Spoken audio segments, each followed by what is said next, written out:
आता बघा, performance testing means what? Performance testing is nothing but process of checking speed of processing of our build. Okay, यामध्ये काय करतो आपण? Yes, speed of processing of our build. आपल्या build जे आहे, आपलं जे सर्व्हर आहे, त्याचा स्पीड कसा आहे, त्याची प्रोसेसिंग कशी आहे, ती आपण चेक करतो. ओके, प्रज्वल तुम्हाला ऍक्सेप्ट करता येते request, correct? Yes, sir. Yes, okay, no worries. Okay, so आपण काय करतो परफॉर्मन्स टेस्टिंग मध्ये?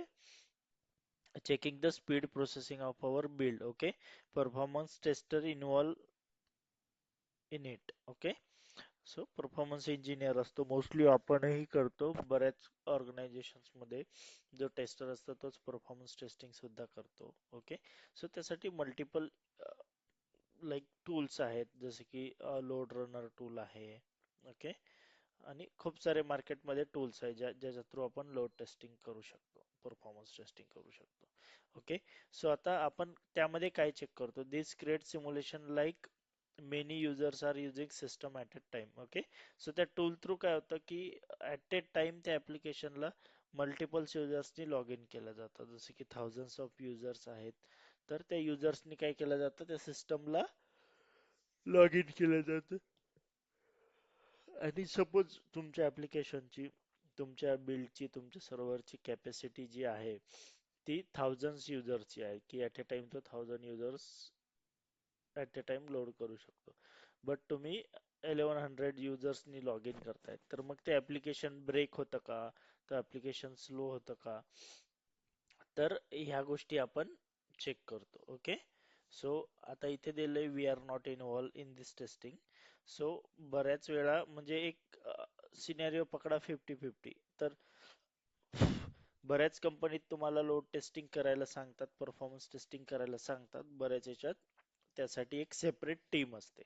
ओके, सो आता बघा, सिक्युरिटी टेस्टिंग मध्ये आपण काय काय चेक करतो. Okay, so first one is a stability testing. Okay, जेव्हा सिस्टमवर लोड येतो तेव्हा सिस्टम स्टेबल वर्क करते का? Stable means what? लाईक जेव्हा तुमच्या सिस्टमवर मल्टिपल युजर्सनी लॉग इन केल्या जाईल.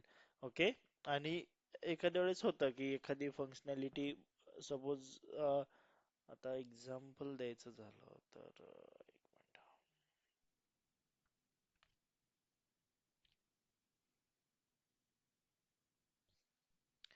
ओके, हा, याचाच घेऊयात आपण, नाईकीचा. आता सपोज,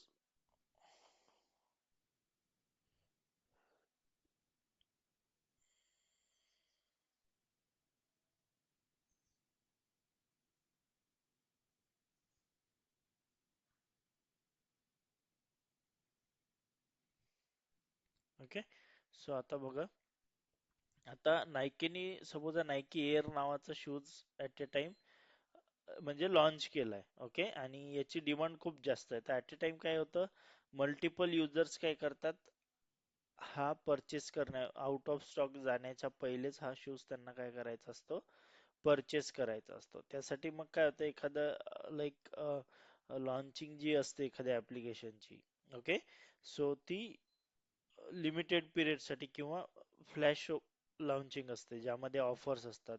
तर मग येस, सो मल्टिपल ठिकाणी तुमचं ऍप्लिकेशन स्केल झाला पाहिजे. ओके, जसे की तुम्हाला एकदम याची डेफिनेशन दाखवून देतो, ते बेटर राहील.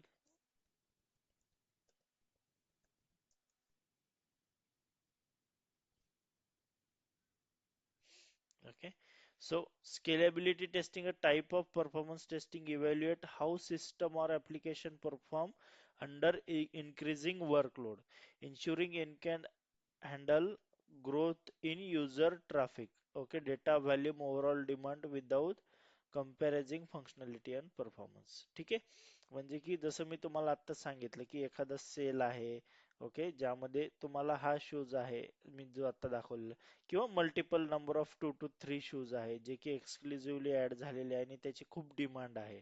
ओके, मग त्या केसमध्ये काय होतं की तो एन्व्हायरमेंट तुमच्या लोड टेस्टिंग टूल मध्ये तुम्ही टाकता. ओके, एखाद्या स्पेसिफिक फंक्शनॅलिटीला जाऊन तुम्ही तिथे जास्त ट्रॅफिक मूव्ह करता. ओके, आणि ती सुम आणि त्यामध्ये भरपूर डेटा पण ऍड होतो, म्हणजे शूज साईज वगैरे आहे ते. So multiple traffic plus data volume plus demand. Okay, so ह्या सगळ्या गोष्टी तुमचं ऍप्लिकेशन फुलफिल करताय का नाही विदाउट कंपॅरिझिंग फंक्शनॅलिटी और परफॉर्मन्स. सो जेव्हा ही ट्रॅफिक येईल तेव्हा तुमच्या फंक्शनॅलिटी किंवा परफॉर्मन्सवर काहीही असर झाला नाही पाहिजे. सो हे आपण कशा थ्रू टेस्ट करतो? Yes, so through scalability testing आपण चेक करतो. Okay, second one is a load testing. आता लोड टेस्टिंग वरनं नावावरूनच तुम्हाला कळालं असेल. ओके, सो आता तुमच्या वेबसाईटवर जास्त लोड टाकला जाईल, जसं की जर कन्सिडरेबल लोड आहे सपोज 1000 युजरचा, सो 100 युजर्स जास्त टाकले जातील. ओके, आणि under exceed limit of users तुमचं ऍप्लिकेशन ब्रेक होतो का? ओके, हे गोष्ट चेक केलं जाते. आता याचं एक्झाम्पल तुम्हाला माहिती आहे का लोड टेस्टिंगचं किंवा साईटवर लोड येण्याचं? येस, रिझल्टच्या साईटचं एक्झाम्पल देऊ शकता? Correct, correct. रिझल्टची साईट तुमची, जेव्हा एखाद्या साईटवर तुम्ही रिझल्ट बघता, तुमच्या 10th रिझल्टला सगळ्यांना अनुभव आलाच असेल. ओके, सेम वे युनिव्हर्सिटीचे रिझल्ट सुद्धा असतात. सो ऍट अ टाइम काय करतात, आता 10th रिझल्ट सगळे मुलं डॉट 12ला रिझल्ट म्हटलं तर सगळे 12ला लॅपटॉप मोबाईल्स, ओके, त्यांच्या त्यांच्या सिस्टम थ्रू कनेक्ट असतात. आणि ऍट अ टाइम जर 10 लाख मुलांनी एक्झाम दिली असेल तर त्यातले ऑलमोस्ट 9 लाख स्टुडंट्स तर चेक करतातच. सोबत आता एखाद्याला इंटरेस्ट असतो की आता पॅरेंट्स आहे किंवा एखादा मित्र आहे, मग त्यांना पण इंटरेस्ट असतो अरे काय रिझल्ट लागला बघायचा, मग तो काय करेल, तो तुम्हाला तुमचा येस सीट नंबर मागेल, आणि तो सुद्धा एखादा ज्याला इंटरेस्ट आहे रिझल्ट पाहण्यात किंवा एखादा फॅमिली मेंबर आहे. ओके, तो सुद्धा चेक करतो. म्हणजे की जर 10 लाख स्टुडंटचा रिझल्ट ऍट अ टाइम पाहायचा असेल तर हे मल्टिपल्स लोक जे लॉग इन करतात, त्याच्यामुळे काय होतं, याच्यावरचा लोड आता हा 10 लाख स्टुडंटच्या हिशोबाने डिझाईन केलाय. बट ऍट अ टाइम काय होतंय, बाकी लोकांमुळे ते तर स्वतः चेक करतायत, तर त्यांचे नातेवाईक मित्र वगैरे पण चेक करतायत. सो याचा काय वाढेल? येस, वेबसाईटचा आपल्या येस लोड वाढेल. लोड वाढेल. Okay, and because of that increase in load, yes, तुमची साईट काय होईल, ब्रेक होईल. ओके, मग तुमची service unavailable. Okay, what ever, multiple server not reachable वगैरे तुम्हाला मल्टिपल इश्यूज तिथे दिसतात. ओके, क्लिअर आहे load testing? Yes. Yes. Okay, yes. And the next is a volume testing. Okay, so volume means what, that n number of data तुम्ही add on कराल. Okay, आणि त्यानंतर तुम्ही त्याला टेस्ट कराल. ओके,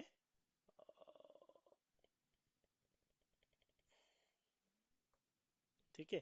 सो बघा, volume test is also known as flood testing. Okay, is a type of performance testing that evaluates systems ability to handle large volume of data.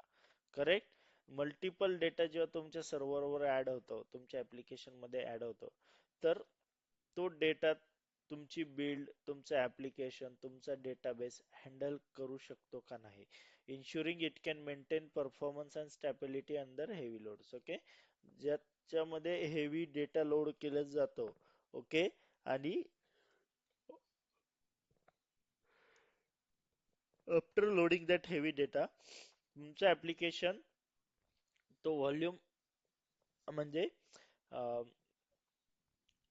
Yes volume of data तो handle करू शकतो का नाही, आणि handle केल्यानंतर त्या तुमच्या ऍप्लिकेशनच्या तुमच्या बिल्डच्या परफॉर्म मध्ये काही इश्यू येतो का? ओके, तुमचा परफॉर्मन्स व्यवस्थित राहतो का ऍज एक्सपेक्टेड, ती गोष्ट इथे चेक केलं जातं, ज्याला आपण व्हॉल्यूम टेस्टिंग म्हणतो. Okay, so next one is endurance testing. Okay,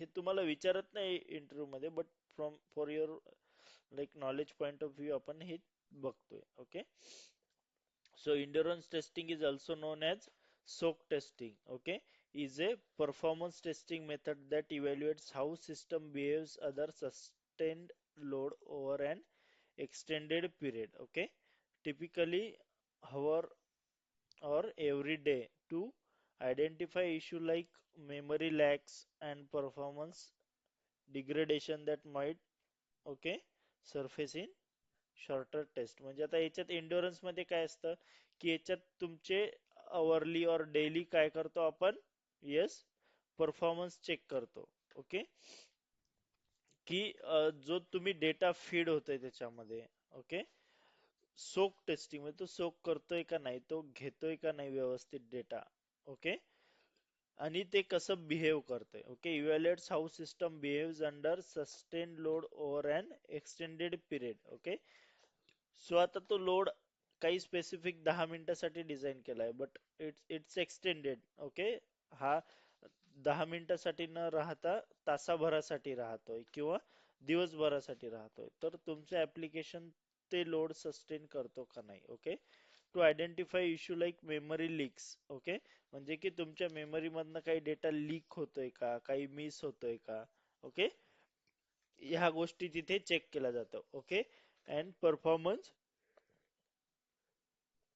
degradation, okay, म्हणजे परफॉर्मन्स तुमची काय होत आहे, कमी होत आहे का, okay, that might not surface in shorter test, म्हणजे जे की आपण शॉर्टर टेस्ट मध्ये चेक करू शकत नाही. So for an hour, for an day आपण ह्या गोष्टी काय करतो, चेक करतो, ओके, म्हणजे for the long time, okay, not that long time, for an hour, for an day, ठीक आहे. The next one is a stress testing. Okay. आता stress testing means what, so आता तुम्हाला स्ट्रेस शब्दाचा अर्थ माहिती आहे का. आपण म्हणतो की खूप स्ट्रेस येत आहे एखाद्या गोष्टीचा, म्हणजे तुम्ही काय करताय, 100 गोष्टी करत असाल, ओके, बट तुम्हाला एका स्पेसिफिक गोष्टीचा जास्त स्ट्रेस येतो. सेम वे इथे आपण बघतो की स्ट्रेस टेस्टिंग मध्ये काय होतं की जेव्हा तुमचं ऍप्लिकेशन समजा 10 मॉड्यूल आहे, बट एकाच मॉड्यूल वर सगळे लोक जात आहेत. आता फ्लिपकार्टचं एक एक्झाम्पल देतो मी तुम्हाला, किंवा नाईकीचं बी. आता हे बघा, हा जो ग्रीन वाला शूज दिसतोय, ओके, हा शूज ची खूप डिमांड आहे. मग ऍट ए टाइम आता यांनी यासाठी सेल दिलाय का हा $190 होता, तो हा $150लाच देत आहेत ते. मग काय होणार, at a time N number of user हा आउट ऑफ स्टॉक जाण्याच्या पहिले सगळी लोक काय करणार, यस, या शूजला सिलेक्ट करणार आणि या शूजला बाय करण्याचा प्रयत्न करणार. आता याची कॅपॅसिटी आहे ऍट ए टाइम समजा 1000 युजरची, पण ऑलमोस्ट 2000 युजर या स्पेसिफिक फंक्शनॅलिटी वरच येत आहेत, ओके. त्यामुळे काय होतंय, एका स्पेसिफिक एरियावर स्ट्रेस पडत आहे. इथं बघा, इथं दोन बाजू आहे, पण इश्यू लोड कुठल्या बाजूला आहे, on a single side, so they are taking stress, correct, okay. So त्यालाच काय म्हणतो आपण, स्ट्रेस टेस्टिंग. बघा, आता stress testing is a type of performance testing evaluate how system behaves under extreme और ॲबनॉर्मल कंडिशन, ओके, ठीक आहे. तुमची एक्स्ट्रीम और आता काय होत आहे, ते स्पेसिफिक फंक्शनॅलिटी वरच एक्स्ट्रीम लोड येत आहे, प्रेशर येत आहे, okay, aiming to identify its breaking point and asset its resilience to recover capabilities, okay. मग जर एवढं असेल तर ही फंक्शनॅलिटी ब्रेक होऊ शकते, ओके. सो मग ती कधी ब्रेक होते, किती लोड आल्यावर ब्रेक होते आणि ती रिकवर किती लवकर होते, तर ह्या सगळ्या गोष्टी काय होतात इथे चेक केल्या जातात in terms of stress testing, okay, ठीक आहे. अँड देन स्पाइक टेस्टिंग आहे आता नेक्स्ट वन इज, ओके. आता स्पाइक शब्दाचा अर्थ काय आहे, anyone, yes, spikes means what, sudden increase, correct, okay. Spike आला, आपण म्हणतो कोरोना एकदम स्पाइक झाला, ओके, म्हणजे काय झालं, हा सडन इन्क्रीज झाला, ओके, ओके. सो जेव्हा अशी एखादी सडन ट्रॅफिक येते किंवा सडन लोड येतो, okay, spike testing is a type of performance testing assesses system resilience and responses to sudden okay extreme changes in a load. आता ठीक आहे तुमची साईट आहे तर ती ना स्पेसिफिक एखाद्या गोष्टीसाठी आता मेन सेक्शनला ना ठीक आहे डेली ट्रॅफिक याची 50,000 to 1 lakh युजर्सची आहे ओके बट आता जसं मी सांगितलं की सेल असल्यामुळं काय झालं अचानक ती 1 lakh वरून ऑलमोस्ट 20 lakhs च ट्रॅफिक झालं ओके त्यामुळं काय होतंय येस सडन स्पाइक आला लोड मध्ये ओके आणि एक्स्ट्रीम चेंजेस झाले कारण एवढा लोड म्हणजे त्यांनी आतापर्यंत हँडल केला नाही तर मग त्या त्या केसला काय म्हणतो त्या सिच्युएशनला काय म्हणतो आपण स्पाइक ओके आणि simulating scenario like website traffic spike okay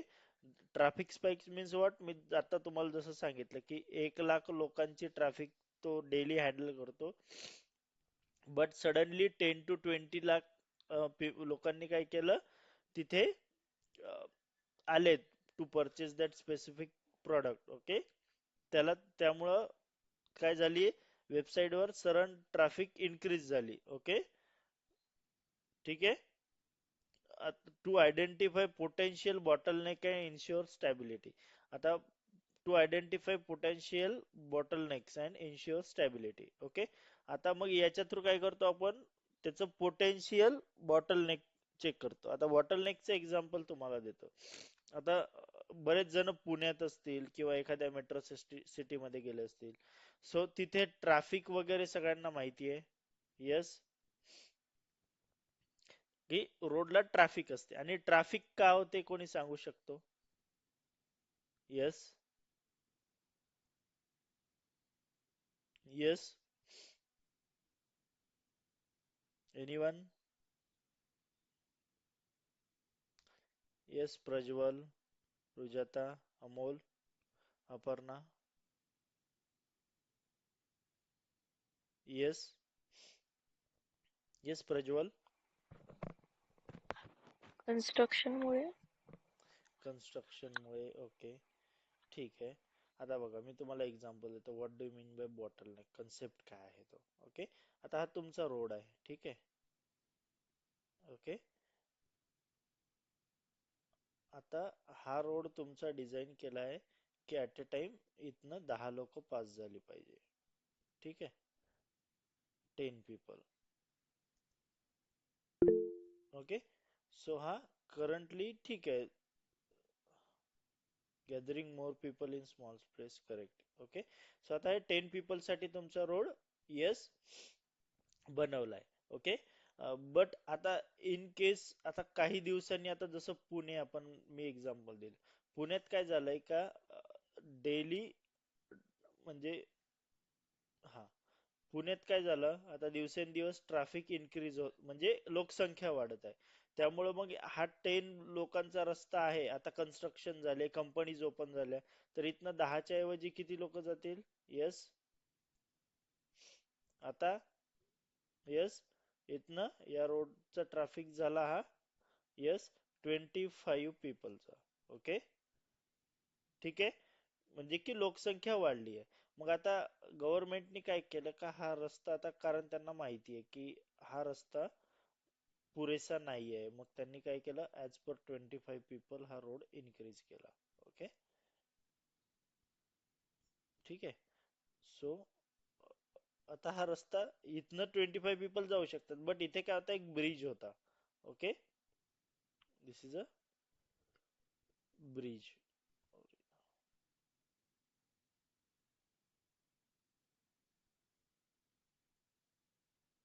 okay आणि हा त्यांना तो वाढवता नाही आला मग म्हणून त्यांनी काय केलं ब्रिज ऍज इट इज ठेवला आणि ब्रिज नंतरचाही रस्ता त्यांनी काय केला येस मोठा केला ओके सो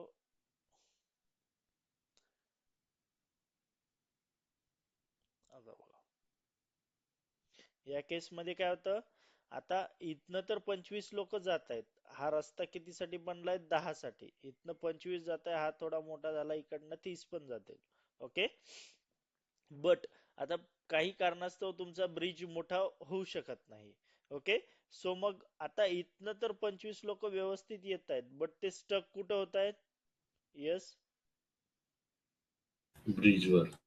ब्रिजवर. ओके, सो इथनं 25 लोक आलेत, ब्रिजवरनं 10 जायला लागलेत, म्हणजे 15 लोकांचं काय होतं इथं जाम होत आहेत. ओके, याच्यामुळे काय होतंय तुमची ट्रॅफिक इकडे जाम होत आहेत, म्हणजे प्रत्येक 25 लोक यायचे तर 10च पुढे पास होत आहेत आणि बाकीचे 15 लोक थांबतायत. तर म्हणजे इथे याला काय म्हणतो आपण? बॉटल नेक कन्सेप्ट म्हणतो. काय म्हणतो? Yes, bottle neck concept. कारण तो बनलाय दहा दहा लोकांसाठी आणि जायचा प्रयत्न किती करतायत? येस, किती करतायत? येस, 25 लोक. 25. येस, त्याच्यामुळे काय होतंय तुमची इथं ट्रॅफिक जाम होत आहे. आणि सेम कन्सेप्ट जर तुम्ही पुण्यात किंवा बाकी बँगलोर कुठल्याही मेट्रो सिटीत बघाल तर ट्रॅफिक होण्याचं कारणच हे बॉटलनेक आहे. ओके, कारण रस्ता तिथं नॅरो होऊन जातो.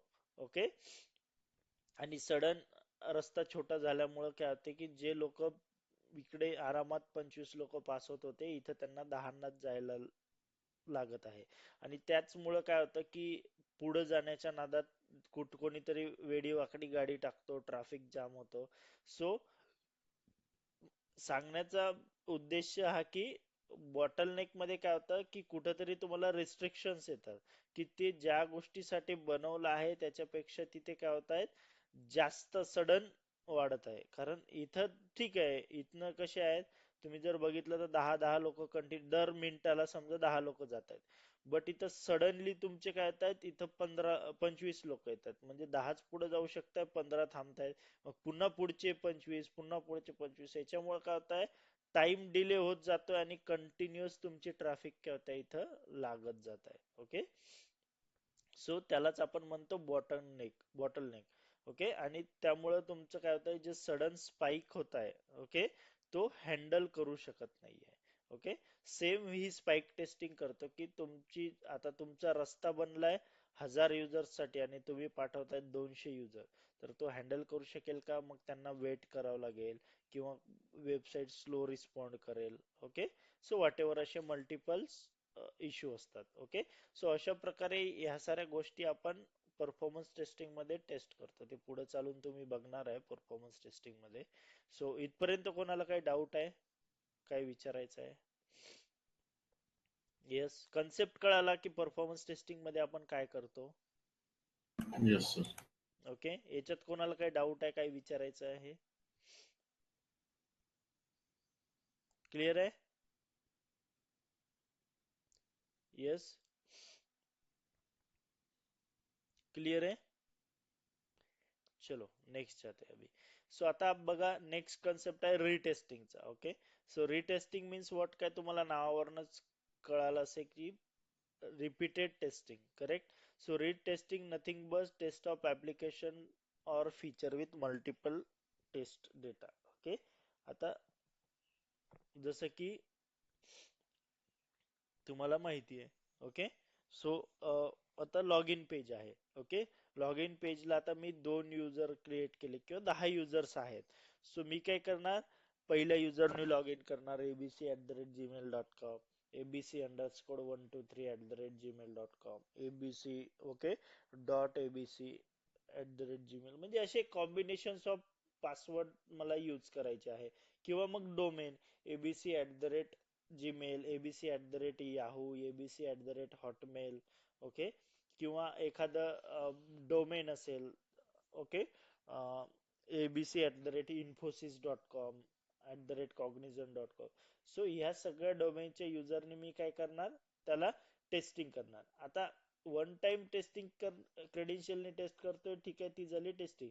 बट मी फक्त क्रेडेन्शियल चेंज करतोय, बाकी टेस्टिंग सेमच करतोय. त्यामुळे या कन्सेप्टला काय म्हणतो आपण? येस, येस, रिटेस्टिंग म्हणतो. ओके, आणि सेम वे आता तुम्ही एखादी टेस्टिंग केली, तिथे तुम्ही टेस्टिंग केली की एखाद्या युजरचं क्रेडेन्शियल टाकताय आणि तुम्ही लॉग इन करण्याचा प्रयत्न करताय. ओके, एखाद्या डोमेन वाला स्पेसिफिकच्या, ठीक आहे, abc@infosys.com.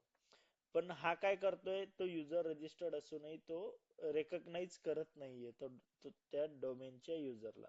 ओके, मग या केस मध्ये काय करतात तुम्ही, डिफेक्ट फाईल करतात की he is not able to yes log in with the specific domain user. Okay, आणि त्यानंतर मग डेव्हलपर तो चेक करेल आणि त्यामध्ये तो तो लॉजिक काय करणार, चेंज करणार.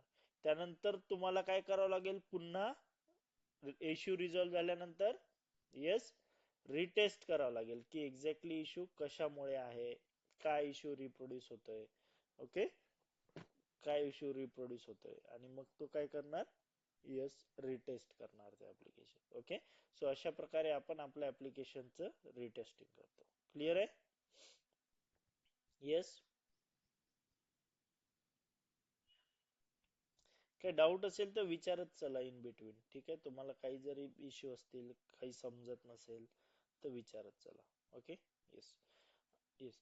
आता ही रिटेस्टिंग झाली, देन काय करतो आपण, रिग्रेशन टेस्टिंग करतो. Okay, so regression testing is a process in which we are testing newly corrected to that they are working well to check the impact on other working model. Okay, so आता newly corrected means what, आता तुमचा काय केलंय त्यांनी, आता जसं मी वरच्याच example मध्ये सांगितलेलं का युजर नेम ची फील्ड जी आहे तुमची, तो घेत नव्हता. ओके, स्पेसिफिक डोमेनचा, तर त्यांनी काय केलं, त्याचं लॉजिक तुम्ही चेंज केलं. ओके, मग रिग्रेशन मध्ये काय करणार आपण, ही फील्ड तर चेक करणार बाकीचे घेतोय का, बट याच्यामुळे बाकी फंक्शनॅलिटी फेल झाली आहे का, जसं की आता युजर टाकतोय तर तो पासवर्डही बरोबर तेवढ्या लिमिट मध्ये घेतो का नाही, देन त्या चेंज नंतर आपण त्या युजरनी लॉग इन करू शकतो का नाही. ओके, तुमचं सबमिट बटन वर्क होत आहे का नाही. ओके, आणि अशा प्रकारे आपण मल्टिपल रिग्रेशन करतो. लॉग इन झाल्यानंतर आपण तिथले मॉड्यूल्स चेक करू शकतो का नाही, म्हणजे की जो इश्यू फिक्स झालाय, ओके, त्यावर डिपेंडंट जी फंक्शनॅलिटी आहे, त्याच्याशी रिलेटेड जी फंक्शनॅलिटी आहे, त्या चेंज मुळे तिकडे काही इम्पॅक्ट झाला का, हे आपण कशात चेक करतो, yes in the regression testing. Okay, we will check the impact on other working model. ठीक आहे, सो रिग्रेशन टेस्टिंग, आता हे एक टर्म झाली in case of issue fixing, किंवा अदर इश्यू असतात, म्हणजे अदरही वेळा आपण रिग्रेशन टेस्टिंग करतो. तर ती कधी करतो, आता एखादं न्यू फीचर तुम्ही डेव्हलप केलंय, न्यू फीचर टेस्टिंग तुमची झाली आहे. ओके, त्यानंतर काय असतं, तुमच्या कोर फंक्शनॅलिटीज असतात. ओके, जसं की मी आता फेसबुक वर काम करतोय, किंवा कुठलंही या नाईकीच घेऊ एक्झाम्पल. ओके, आता नाईकी मध्ये काय आहे, येस मेन सेक्शन मध्ये पहिले हा शूज नावाचा सेक्शन, सॉरी क्लॉथिंग नावाचा सेक्शन नव्हता. ओके, देन काय केलंय, या बिल्ड मध्ये त्यांनी क्लॉथिंग सेक्शन ऍड केलं आणि क्लॉथिंगच्या कॅटेगरीज ऍड केल्या. ओके, सो आता हे तर ठीक आहे, पण आता जेव्हा मेन सेक्शन मध्ये क्लॉथिंगच्या कॅटेगरीज जेव्हा ऍड केल्या, तेव्हा मी काय करणार, माझं रिग्रेशन करणार. रिग्रेशन मीन्स व्हॉट, आपण काय करतो, जे आपल्या कोर फंक्शनॅलिटीज आहे, ज्या मेन फंक्शनॅलिटी, जसे की शूज वर क्लिक केल्यानंतर शूजला जातोय का. ओके, त्यानंतर आपण हे कार्ट फंक्शनॅलिटी पण आधीपासून होती, बट आता या मेन्स क्लॉथिंग मध्ये जेव्हा आपण जातो, ओके, सो मेन्स क्लॉथिंग ही आपल्या कार्ट मध्ये ऍड होत आहे का. ओके, हे पण आपण इथे चेक करतो, म्हणजे की एक्झिस्टिंग फंक्शनॅलिटीज आपण काय करतो, इथे रिटेस्ट करतो का, कारण इम्पॅक्ट होऊ शकतो या गोष्टीवर जेव्हा आपण एखादे चेंजेस करतो, किंवा तो कोड वर्क करतोय का नाही, त्याचं ब्राउझर कम्पॅटिबिलिटी आपण रिग्रेशन टेस्टिंग मध्ये करतो का, ते क्रोम ब्राउझरचे अपडेट्स येत राहतात, मग त्या अपडेटवर तुमचं ऍप्लिकेशन व्यवस्थित वर्क होतंय का. सो यासाठी ह्या ज्या रिग्रेशनच्या टेस्टिंग असतात, आणि रिग्रेशन टेस्टिंग मध्ये काय असतं, आपल्या ज्या मेन टेस्ट केसेस असतात, ज्या कोर टेस्ट केसेस असतात, त्या टेस्ट केसेस आपण काय करतो, इथे येस डिझाइन करतो, इथे चेक करतो. क्लिअर आहे? येस, ओके, सो अशा प्रकारे रिग्रेशन. मग आता रिग्रेशन टेस्टिंग करताना रिग्रेशनची स्वीट असतात. स्वीट्स मीन्स व्हॉट, आता या न्यू सेक्शनचा रिग्रेशन सीट आहे, आता रिग्रेशन स्वीट मध्ये काय असतं का याच्या ज्या इम्पॉर्टंट टेस्ट केसेस आहे regarding to new tab. Okay, new tab मध्ये मग न्यू अराइव्ड ला जाऊन न्यू अराइव्ड दिसतायत का, okay, last updated date, then best seller मध्ये जाऊन तुमचे बेस्ट सेलर प्रोडक्ट दिसतायत का. सो अशा माझ्या ओके लेटेस्ट ड्रॉप्स मध्ये लेटेस्ट ड्रॉप्स दिसतायत का. सो अशा माझ्या टेस्ट केसेस कुठे लिहिलेल्या असणार, मी ऑलरेडी हे कधीतरी हे जेव्हा डेव्हलप झालं तेव्हा टेस्ट केसेस लिहिलेले आहेत, बट ही कोर फंक्शनॅलिटी आहे त्यामुळे मी काय करणार ह्या टेस्ट केसेस आता मी न्यू फंक्शनॅलिटी साठी 100 टेस्ट केस लिहिल्यात. ओके, बट 10 टेस्ट केस असे आहेत ज्याच्यामध्ये माझी ही कोर फंक्शनॅलिटी ही व्हॅलिडेट केल्या जात आहे. मग मी काय करणार त्या 10 टेस्ट केसेस घेऊन एक रिग्रेशन स्वीट तयार करणार. स्वीट मीन्स व्हॉट, एका ठिकाणी तुमचे त्या 10 टेस्ट केस असतील आणि जेव्हाही तुम्हाला रिग्रेशन करायचं असेल तुम्ही त्या 10 टेस्ट केसेस तुम्ही 100 टेस्ट केसेस परफॉर्म कराल का, येस तर नाही, तुमच्या ज्या रिग्रेशनच्या 10 टेस्ट केसेस आहेत त्या तुम्ही चेक कराल. ओके, आता रिग्रेशन टेस्टिंग आपण मल्टिपल ठिकाणी परफॉर्म करतो. Okay, so regression testing happens 2 times. Okay, during system and integration testing. Okay, जेव्हा तुमचं SIT होतं, जेव्हा तुमचे इंटिग्रेशन होतं त्यानंतर तुम्ही रिग्रेशन करता, आणि after completion of SIT and UAT. SIT and UAT means what, तुमची user acceptance testing. Okay, system and integration testing and user acceptance टेस्टिंगच्या नंतर तुम्ही काय करता, रिग्रेशन करता. ओके, यामध्ये कोण इन्व्हॉल्व असतं, so as a tester we are involve in this testing. Okay, regression testing मध्ये आपण इन्व्हॉल्व असतो. ओके, सो रिग्रेशन टेस्टिंग मध्ये काय चेक करतो, check all the fail test cases. आता तुमची एखादी टेस्ट केस तुम्ही न्यू फीचर डेव्हलप केलंय. ओके, आता न्यू फीचर मध्ये तुम्ही एखादी test case multiple test case test केल्या, त्यामधल्या 3 टेस्ट केसेस फेल झाल्यात, तर त्या फेल टेस्ट केसेस आपण काय करतो, रिग्रेशन मध्ये ऍड करतो, कारण तो फेल आपल्याला पुढे चालून जर आला तर तो कॅच व्हायला पाहिजे. ओके, त्यासाठी आपण काय करतो, येस रिग्रेशन टेस्टिंग करतो. Okay, we create a regression suite. आता मी जसं तुम्हाला सांगितलं की मी 100 टेस्ट केसेस लिहिल्यात एखाद्या फंक्शनॅलिटी साठी, करेक्ट, बट त्या 100 टेस्ट केसेस मधनं मला किती टेस्ट करायचे आहेत, म्हणजे मेन फंक्शनॅलिटी किती टेस्ट केस कव्हर करत आहे माझ्या 10, तर मी काय करणार, येस त्या 10 टेस्ट केसेस साठीच मी काय करणार, रिग्रेशन स्वीट मध्ये ऍड करणार. मग त्यासाठी न्यू फीचर वाल्या 10, मेन वाल्या सपोज 8च असतील, वुमन सेक्शनच्या 15 असतील, किड्सच्या 10 असतील, या जॉर्डन साठी माझ्या 20 असतील, स्पोर्ट्स साठी 20-25 असतील. सो अशा सगळ्या टेस्ट केसेस मिळून मी काय करणार, एक रिग्रेशन स्वीट तयार करणार. येस, क्लिअर आहे, समजतंय. Yes, sir. Okay, yes. So याच्यामध्ये काय करतो, we are going to add a high priority test cases, जे खूप इम्पॉर्टंट आहे, ज्याची प्रायोरिटी खूप हाय आहे, अशा टेस्ट केसेस काय करतो आपण इथे ऍड करतो. ओके, सो आता याचा डिफरन्स आहे regression testing. Okay, regression testing is carried out to confirm whether recent program or code, yes, change has new adverse affected existing feature. एक एक मिनिट होल्ड करा. Yes, I will be back.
Hello hello.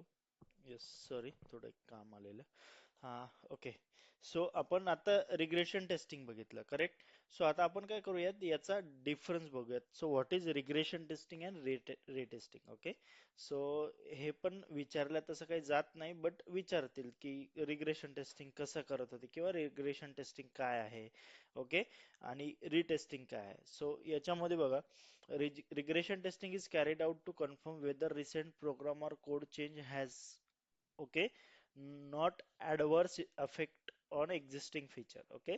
So आता तुम्ही जे current testing केली, okay, ठीक आहे, किंवा आता न्यू डेव्हलपमेंट तुमच्या ऍप्लिकेशन मध्ये चालूच राहते.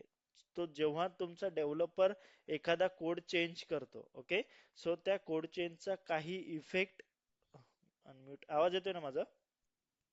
येस. Yes, sir. हा. सो तुमच्या कोड चेनचा काही ऍडव्हर्स इफेक्ट त्या जुन्या फीचरवर होतोय का? ओके. ही गोष्ट काय करता तुम्ही रिग्रेशन टेस्टिंग मध्ये चेक करता. ओके. आणि retesting is what? Retesting is carried out to confirm the test case that fail in the final execution are passing after the defect fix. Okay. So retesting मध्ये काय करता, simply जेव्हा तुम्ही एखादी test case taste केली आणि ती fail झाली आणि जेव्हा डेव्हलपरने त्याचा फिक्स दिला, त्यानंतर ती टेस्ट केस पुन्हा पास होतीये का हे तुम्ही इथे चेक करता. Okay. The purpose of regression testing is that new code change should not have any side effects to existing functionality. Okay. So regression टेस्टिंगचा पर्पज काय आहे की new code change should not affect and do not have any side effect to existing functionalities. Okay.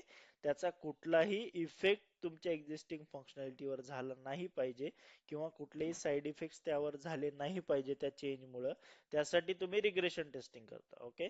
आणि जेव्हा तुम्ही regression करता आणि तुम्हाला इश्यू सापडला तर तुम्ही तो फाईल करता. कारण मेन काय आहे, जर ठीक आहे तुम्ही न्यू डेव्हलपमेंट करताय, बट त्या न्यू डेव्हलपमेंटमुळे जर तुमचं जुनं जे कोड व्यवस्थित चालत होता, जुनं जे ऍप्लिकेशन व्यवस्थित वर्क करत होतं, ते जर प्रॉपर वर्क नाही करायला लागलं तर तो कुठेतरी कस्टमरला इम्पॅक्ट करेल, करेक्ट? तर तो इम्पॅक्ट नको व्हायला म्हणून आपण रिग्रेशन टेस्टिंग करतो. Okay. Retesting is done on the basis of defect fixes. Okay. Retesting कशावर करतो, तुम्ही जे डिफेक्ट लॉक करता आणि ते फिक्स होतात त्यानंतर तुम्ही तिथे रिटेस्टिंग करतात. Okay. Defect verification is not a part of regression testing. Regression testing मध्ये डिफेक्ट व्हेरिफिकेशन करता का तुम्ही? येस, करता का? तर नाही. We are verifying the defect in the retesting. Okay. In regression we are checking the impact of failure test cases or new code change on the on the application. Okay. ते तुम्ही काय करता, regression testing मध्ये करता. It is called as generic. Okay. ही काय एक generic वे आहे, म्हणजे की आपण तो ठरलेला आहे की हे हे आपल्याला प्रत्येक एस आय टी नंतर किंवा युएटी नंतर हे टेस्ट करायचं आहे. ओके. आणि इट इज काय प्लान टेस्टिंग, की रिटेस्टिंग काय आहे की डिफेक्ट फिक्स केल्यानंतरच तुम्हाला ती टेस्ट करायची आहे. ओके. आणि ही जेनेरिक इन द सेन्स तुम्ही रेग्युलरली अशी ती करता. ठीक आहे, क्लिअर आहे? Yes, sir. येस. ओके. त्यानंतर नेक्स्ट आहे it check the unexpected side effect. Okay. याच्यामध्ये काय करतो आपण, जसं आपण वर डिस्कस केलंय की अनएक्सपेक्टेड चेंजेसमुळे कुठला अनएक्सपेक्टेड बिहेवियर त्याच्यामध्ये येतोय का, कुठेतरी फंक्शनॅलिटी ब्रेक होतीये का, हे आपण इथे चेक करतो. Okay. It made to sure that original fault has been corrected. जो तुमचा इश्यू होता तो करेक्ट झाला का नाही. Okay. it done only when there is any modification or change become mandatory in the existing project. आणि regression कधी करतो, जेव्हा तुमच्या प्रोजेक्ट मध्ये चेंजेस होतात, मॉडिफिकेशन होतात, तेव्हाच रिग्रेशन करतो. जर चेंजेस झाले नाही तर आपण रिग्रेशन करत नाही. Okay. It is executing the defect with the same data and same environment with different input. Okay. With a new build. Okay. याच्यामध्ये काय करतो आपण, डिफेक्ट विथ सेम डेटा. जर तुम्ही डिफेक्ट लॉक केला तर सेम डेटाने सेम डिफेक्ट आपण fix झाल्यानंतर चेक करतो. ओके. आणि सेम एन्व्हायरमेंट मध्ये जेव्हा तुमची न्यू बिल्ड येते, जेव्हा तुमचा फिक्स रेडी होऊन न्यू बिल्ड तुमच्याकडे आली, त्यानंतर तुम्ही ते टेस्ट करता. ओके, क्लिअर आहे इथपर्यंत? येस. Yes, sir. ओके, या. सो आता बघा, हे रिटेस्टिंग रिग्रेशन टेस्टिंग झालं. त्यानंतर आता तुम्ही जेव्हा ऑर्गनायझेशन मध्ये काम करता तेव्हा मोस्टली हा एक तुम्हाला म्हणजे इंटरव्ह्यूच्या टाइमला हा क्वेश्चन विचारला जाऊ शकतो. ओके, सो की तुमची टीम साईज काय होती, तुम्ही किती लोक काम करत होते, ओके, वगैरे वगैरे क्वेश्चन्स तुम्हाला इथे विचारले जातील. ओके, सो तुम्ही सांगू शकता की टीम मध्ये कोण कोण इन्व्हॉल्व असतं ते आपण बघूया. सो तुमचा डिलिव्हरी मॅनेजर असतो. ओके, तो काय करतो, control and manages the delivery of the project. तुमच्या प्रोजेक्टची डिलिव्हरी, जे तुमचे रिलीजेस असतात वगैरे, ते सगळं मॅनेज करायचं काम कोण करतं, तुमचा delivery manager. Then your project manager. Okay, त्यालाच काय म्हणतो आपण, स्क्रम मास्टर. ओके, सो हा काय करतो, मॅनेजेस द प्रोजेक्ट टीम. त्याचं काम काय आहे, येस, तुमच्या प्रोजेक्टची टीम मॅनेज करणं, तुमची स्क्रम टीम मॅनेज करणं. ओके, देन आहे बिझनेस अनालिस्ट. ओके, त्याचं काम काय, to interact, collect new requirement, new module, new feature. So यांची संख्या किती असते, डिलिव्हरी मॅनेजर किती असतो तुमच्या प्रोजेक्ट मध्ये, येस, एक डिलिव्हरी मॅनेजर असतो. स्क्रम मास्टर किती असतो, एक असतो. बीए प्रॉडक्ट ओनर किती असतो, एकच असतो. Okay, then design architect, solution architect पण किती असतात, येस, एक. ते काय करतात, टू क्रिएट अ डिझाईन. एक किंवा दोन म्हणू शकता तुम्ही, इट डिपेंड्स. ठीक आहे. देन डेव्हलपरची टीम असते. डेव्हलपर किती असतात, 12 ते 13 डेव्हलपर तुमच्या फंक्शनॅलिटी डेव्हलपमेंट, कोड डेव्हलपमेंटला काम करतात. जसे की याच्यामध्ये फ्रंट एंड डेव्हलपर्स आले, बॅक एंड डेव्हलपर्स आले. ओके, आणि टेस्टिंग टीम, आता जर तुम्ही 1:2 रेशो पकडला तर 4 ते 5 टेस्टर असतात. 1:3 पकडला तर 2 ते 3 टेस्टर तुमचे काय करणार, या टेस्टिंग टीम मध्ये काम करणार. So depend upon this your team size is get decided. Clear आहे ही गोष्ट? Yes. Hello. Yes, sir. Okay, so अशा प्रकारे तुमची टीम साइज डिसाइड केलं जातं. ओके, सो त्यानंतर आहे युजर ऍक्सेप्टन्स टेस्टिंग, युएटी. आपण युएटी कधी करतो, येस, युएटी बघितलंय तुम्ही, युएटी कधी शिकलो आपण,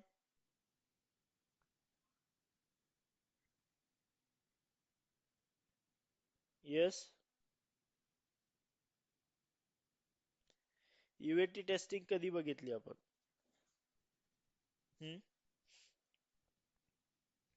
व्ही मॉडेल मध्ये बघितली आहे, करेक्ट, येस,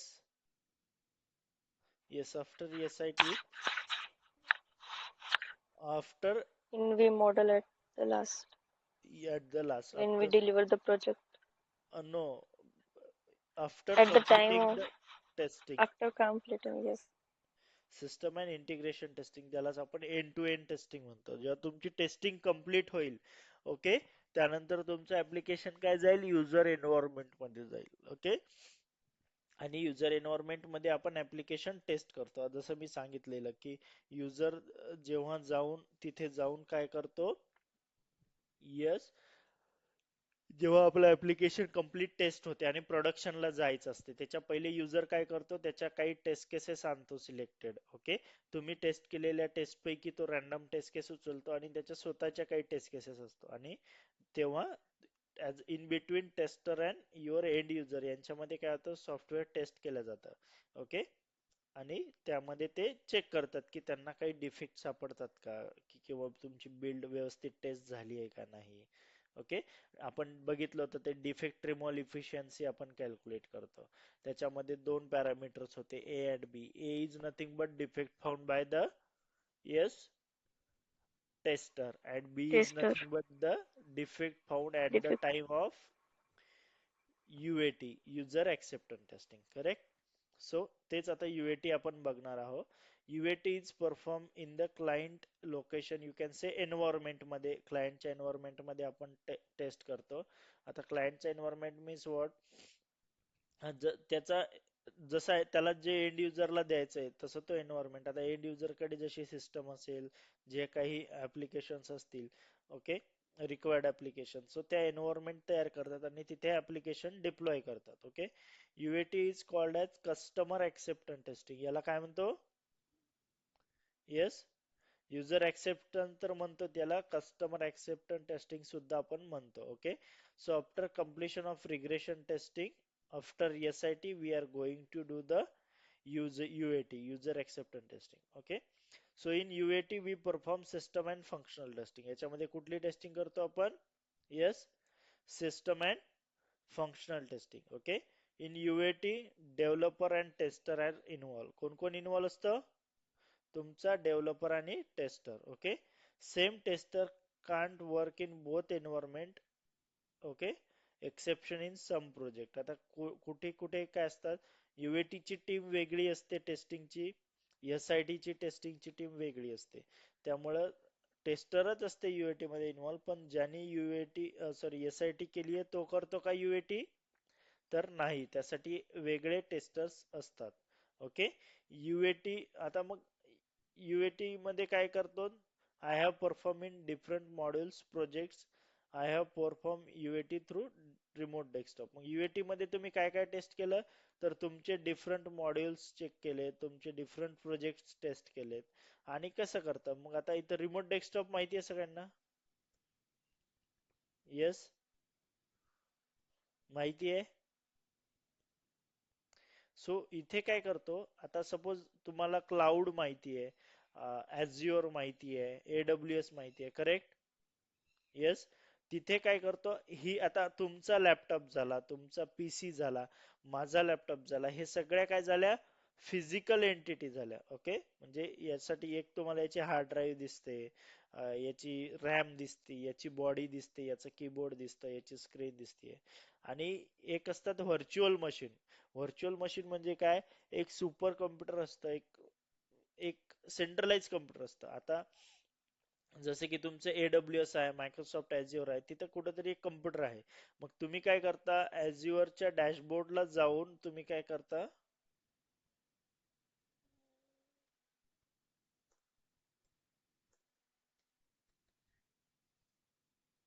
ओके, हे बघा, मायक्रोसॉफ्ट Azure आहे. ओके, इथे जाऊन तुम्ही काय करता? मल्टिपल व्हर्च्युअल मशीन्स तुम्ही क्रिएट करू शकता. ओके, याच्या इमेजेस आहेत. ओके, हा, हे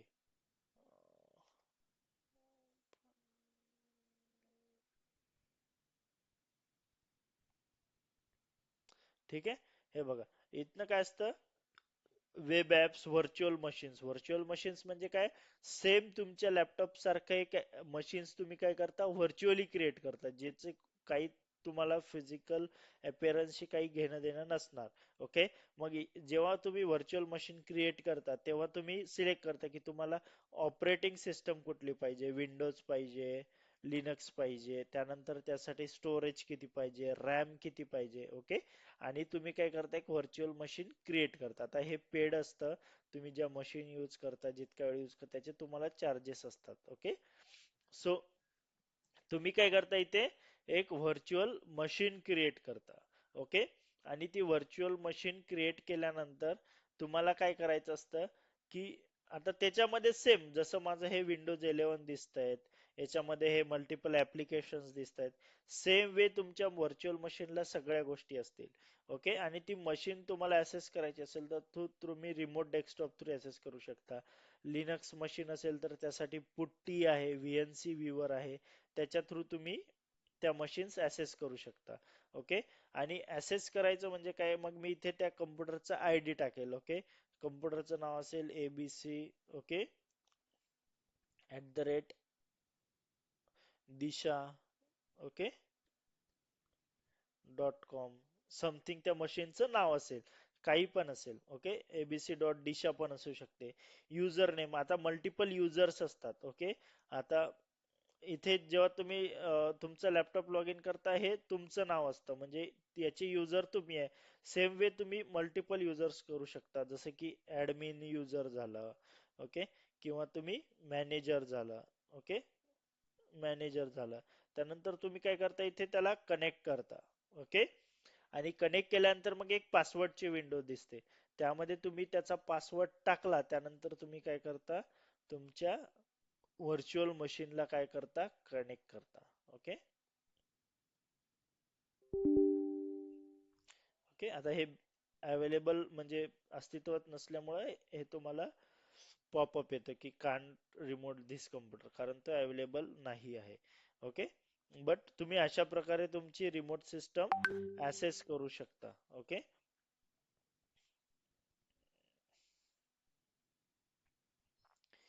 इमेजेस एखादी मी तुम्हाला शो करून देईल. हे बघा, हे अशा प्रकारे इथे तुम्ही काय करता, तुमच्या मशीनचे credentials. We wanted to use Premiere. अरे यार, इमेजेस ओपन करायला. हा, ठीक आहे. आणि कनेक्ट केल्यानंतर बघा कसं दिसतं. ओके, ही तुमची नॉर्मल सिस्टम आहे. ही जी बाहेर दिसत आहे का, ही स्क्रीन. ओके, विंडोज 10 तुम्हाला वगैरे दिसतंय, सेटिंग वगैरे, ही तुमची मशीन झाली. आणि हे जे माय ऑफिस पीसी दिसतंय का, हे काय झालं तुमचं, यस, रिमोट डेस्कटॉप झालं. काय झालं हे, हे बघा इथे एक वेगळं विंडोजचा सिम्बॉल दिसतंय, फोल्डर दिसतंय. सो ही तुमची व्हर्च्युअल मशीन झाली आणि ही तुमची फिजिकल मशीन झाली. सो अशा प्रकारे आपण ही मशीन ऍसेस करतो. या मशीनवर तुमचं सर्व्हर डिप्लॉय केलेलं असतं, तुमचं सर्व्हर टाकलेलं असतं. आणि मग तुम्ही इथेच काय करता, through Chrome, through Firefox, through Edge, तुम्ही तुमचं ऍप्लिकेशन ऍसेस करता आणि तुम्ही युएटी थ्रू ते टेस्ट करता. क्लिअर आहे? Yes, Yes, sir. क्लिअर आहे. ओके, सो आता युएटी मध्ये दोन कॅटेगरीज आहे. One is alpha and second one is beta. Okay, so alpha testing कुठे केलं जाते, मोस्टली वेब बेस्ड ऍप्लिकेशन्स मध्ये. Okay, web based application means what, जे तुम्ही थ्रू इंटरनेट ऍसेस करू शकता. आणि beta testing mostly product based stand alone application. आता प्रॉडक्ट बेस्ड स्टँड अलोन म्हणजे काय, आता हा क्रोम काय झाला, तुमचा प्रॉडक्ट झाला, एक स्टँड अलोन प्रॉडक्ट झाला. ओके, हा तुमचा व्हीएलसी मीडिया प्लेअर काय झाला, एक स्टँड अलोन प्रॉडक्ट झाला. ठीक आहे. Okay, so okay, so VLC झाला तुमचा एक स्टँड अलोन प्रोडक्ट. असे मल्टिपल्स आहेत. इमेज व्ह्यूवर आहे. ओके, हे डिस्कॉर्ड झालं, हे स्टँड अलोन आहे. व्हॉट्सॲप स्टँड अलोन आहे. कॅल्क्युलेटर. ओके, सो हे सगळे तुमचे types of stand alone products झालेत. ठीक आहे. सो इथे काय करतो आपण, बीटा टेस्टिंग करतो. ओके, आणि वेब बेस्ड ऍप्लिकेशन जसं तुम्ही फेसबुक, आता मी इथे ओपन करतो. ओके, ठीक आहे. आता गुगल मध्ये जीमेल झालं, हे वेब बेस आहे. ओके, युट्यूब हे वेब बेस झालं. तर ह्या दोन्ही टाइप्स झाल्या. ओके, इफ डिफेक्ट, आणि अल्फा टेस्टिंग मध्ये काय असतं, डिफेक्ट जर तुम्हाला सापडला तर तुम्ही काय करता, ते इमिडिएटली रिझॉल्व करता. जसं आपण युएटी टेस्टिंग आधी बघितलंय, मी तुम्हाला सांगितलंय की कस्टमर आणि टेस्ट करतात, सेम टेस्टिंग अल्फा टेस्टिंग मध्ये करतात.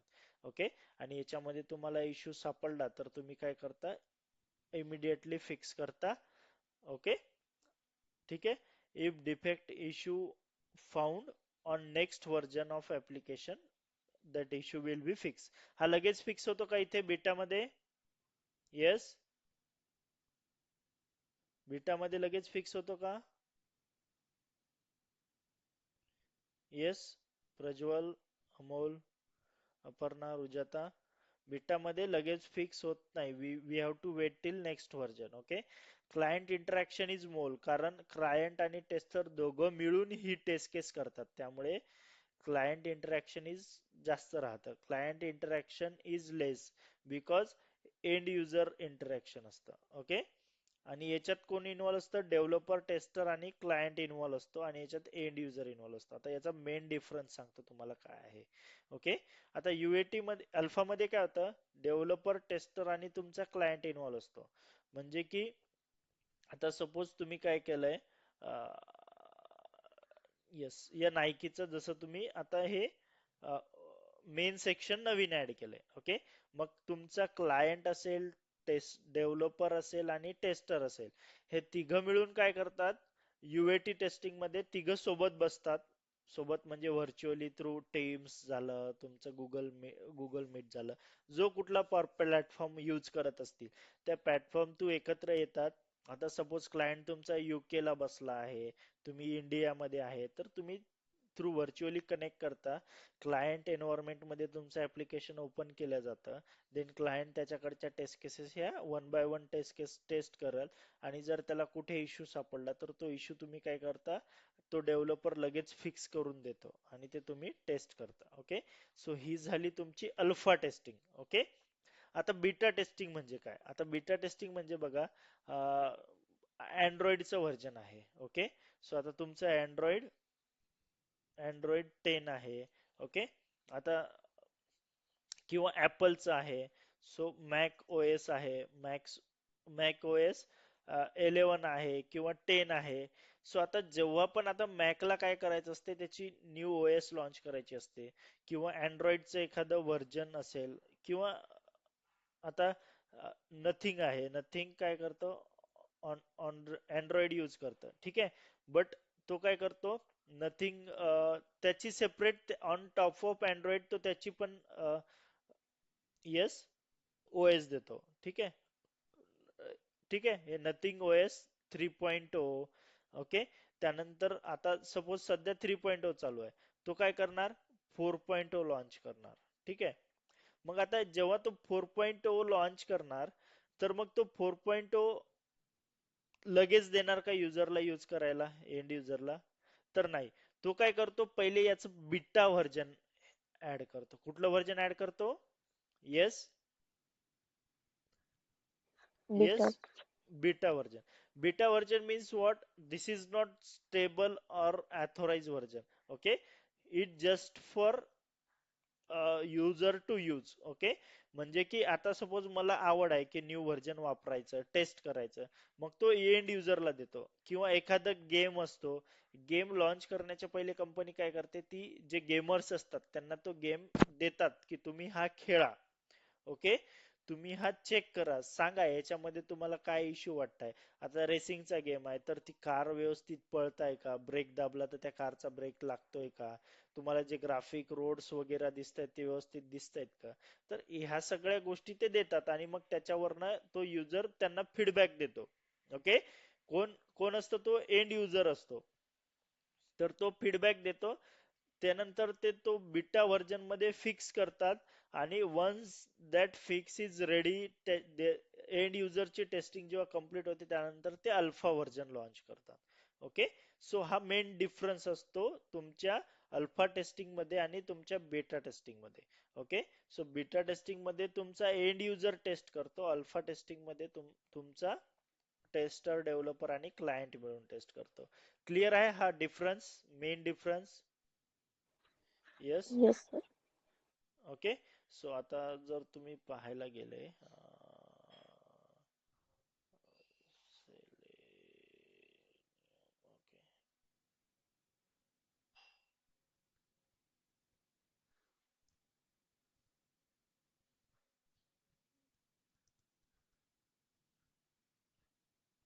आता मी इथं माविन रेपोला जातो. आता इथे मल्टिपल डिपेंडन्सीज आहेत ज्या की यूज होतात, लायब्ररीज आहेत. ओके, आता हे बँक कोड एपी आहे. ठीक आहे, आता इथे नाही, याचा तर दिसणार नाही, दुसरा एखादा घेऊ.